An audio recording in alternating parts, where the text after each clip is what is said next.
Free speech prevailed in Brussels, Belgium today for the National Conservatism Conference after 24 hours of high drama. So as I told you earlier, the authorities have decided to shut off the event, and I'm here to signify the decision. So I have the papers here, and I'm here to enforce the decision. Can you explain the decision? Yes, of course. Do you have maybe someone who speaks French who can help you to understand better? Yes, of course. Can we please ask for Benedict or Coquelin? Please. Bill Dorody. So this is called arrêté de police. So it's a decision of the burgomaster, the mayor, to shut off the event. So it is the motivation lies within, and you have different articles that explain the decision. The conference is billed as one of the major events for conservatives in Europe, attracting high-profile speakers like prime ministers, elected officials, cardinals in the Catholic Church, and many more public intellectuals, all gathered together to discuss important issues to Europeans of our day.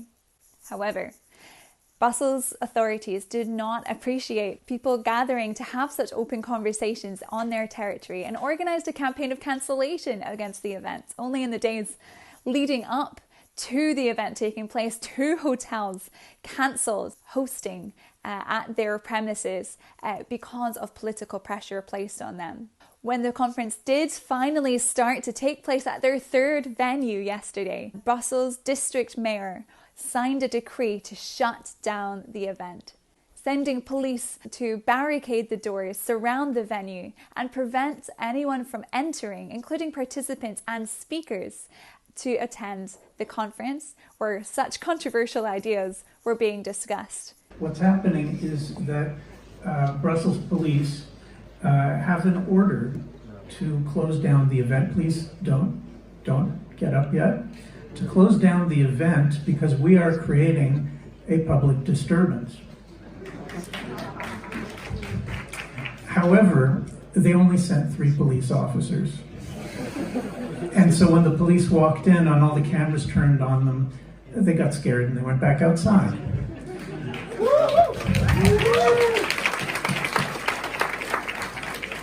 So I'll tell you where the negotiations stand. At the moment, the police are saying that the event is creating public disturbance and therefore it will be closed down gradually. The way that's going to work is you can all stay here as long as you want for the time being, but if you walk out of the building, they're not going to let you back in. So I invite you to stay with us for as long as the festivities go on. If by some chance there's a decision to apply greater force to shutting us down, then I can assure you that we will continue tomorrow morning at a different venue. So for the time being, let's just go on. Thank you.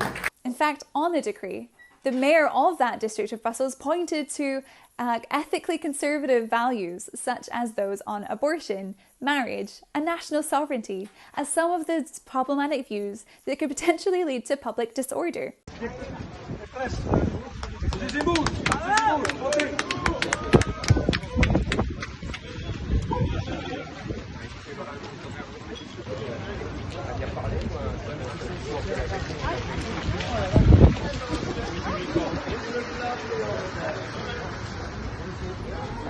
This is a clear violation of free speech, of the right of Europeans to gather freely to discuss issues, even if those views go against those of the authorities of the day.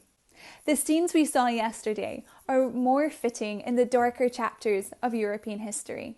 No Western democracy should ever be censoring their population and silencing conversations about important political issues, including family and faith. Thankfully, overnight, there was a change in this story. With support from ADF International, a faith-based legal advocacy group dedicated to supporting and protecting fundamental freedoms, the conference organisers were able to submit a emergency legal challenge against the mayor who shut down the event. And at 2 a.m. we had a fantastic ruling telling the Brussels mayor that he had been disproportionate, that of course the event should be allowed to go ahead, and the event was able to gather today to discuss these issues that are so important to so many Europeans.